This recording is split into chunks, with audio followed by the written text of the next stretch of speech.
October 17, 1989, San Francisco's Loma Prieta earthquake registered 6.9 on the Richter scale.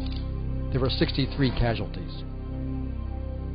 February 27, 2010, the Chilean earthquake registered 8.8, killing over 700 people.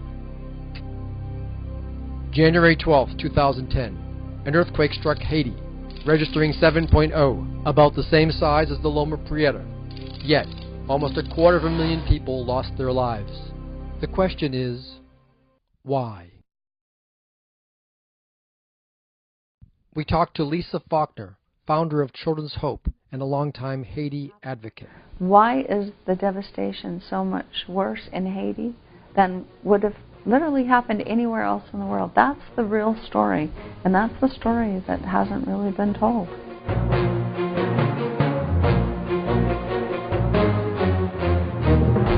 Pierre Labossiere is the founder of the Haiti Action Committee and one of the leading Haitian activists in the U.S.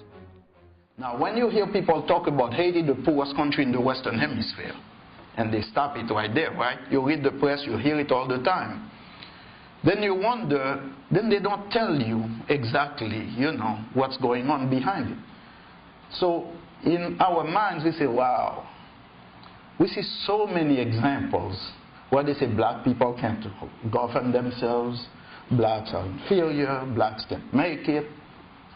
So you tend to deduce from there that, well, country of blacks, what do you expect? They couldn't govern themselves. Most folks like to think about Haiti as this poor, impoverished, backward people.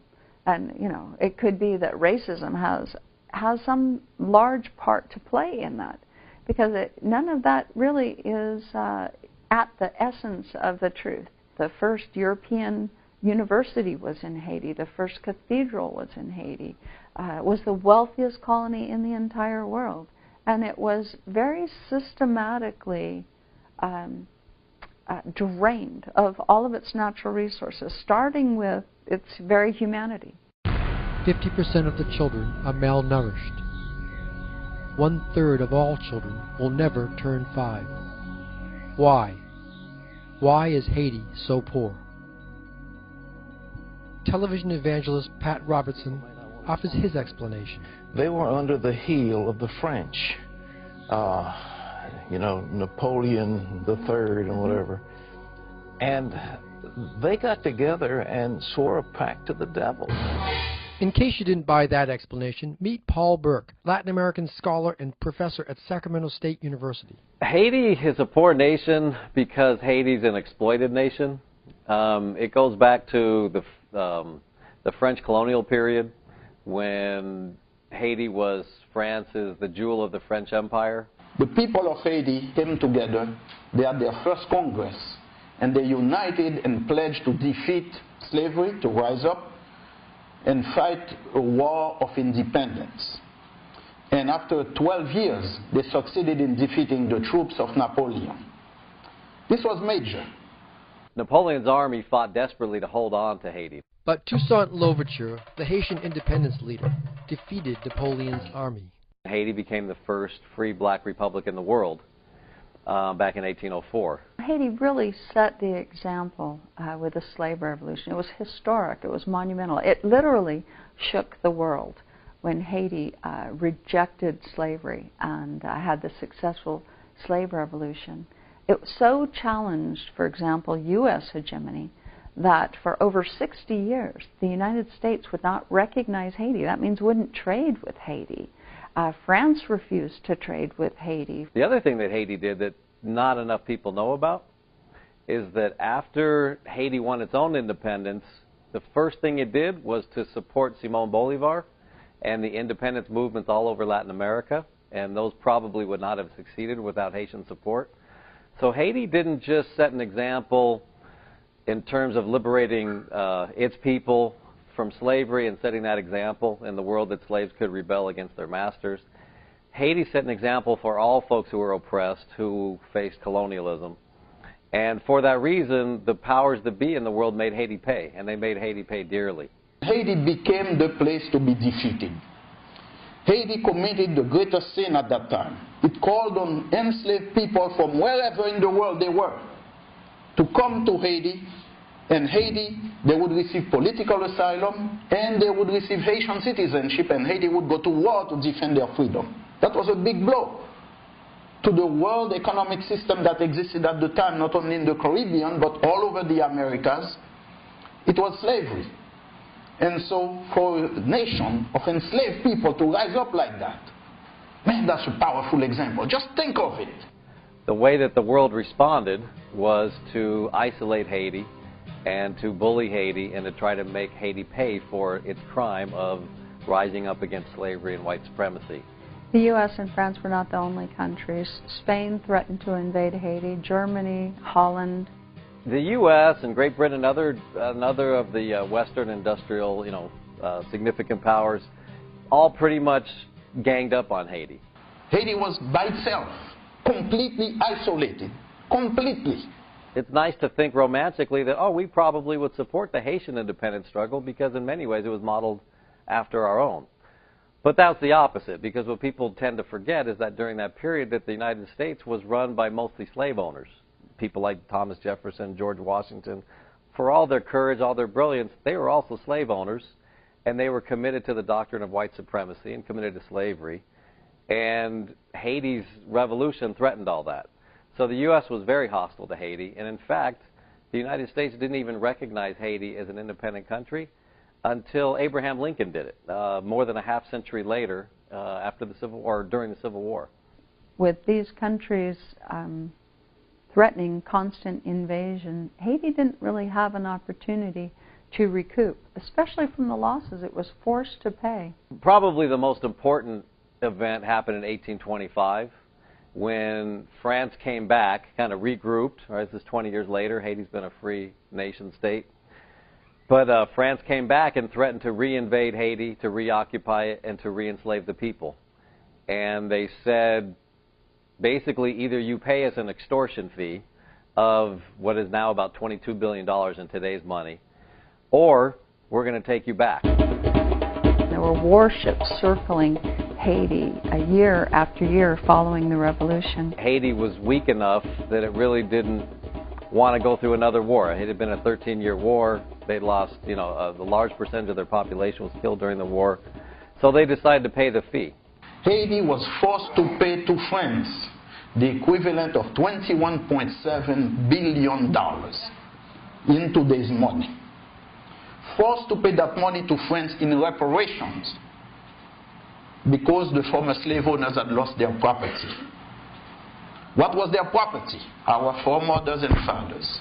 They wanted all the profit from the slaves that they weren't able to sell. The slaves that had found their own freedom.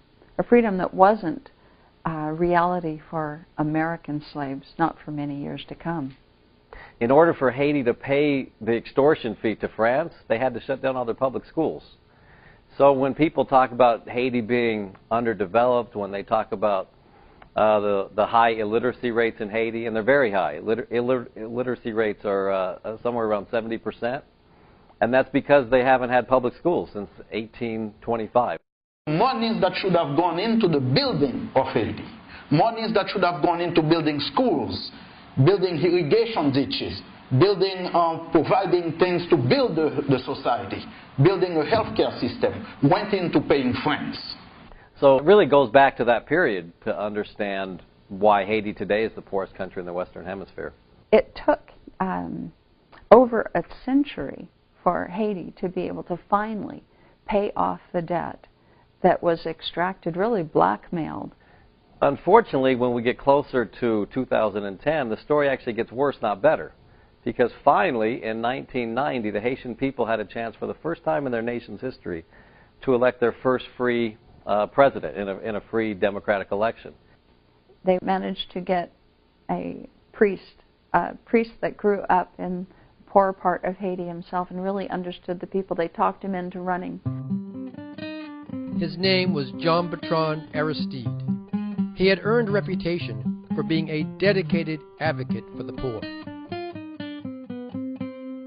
Despite the fact that there was many candidates, despite the fact that the United States had one in particular, Marc Bazin, who they wanted to win and gave a lot of funding to, Aristide won easily. He got, I think, 67% of the vote back in 1990. In the fall of 1991, George Bush Sr. and other nefarious forces overthrew Aristide along with the Haitian military and the Haitian elite, and they implemented a military coup.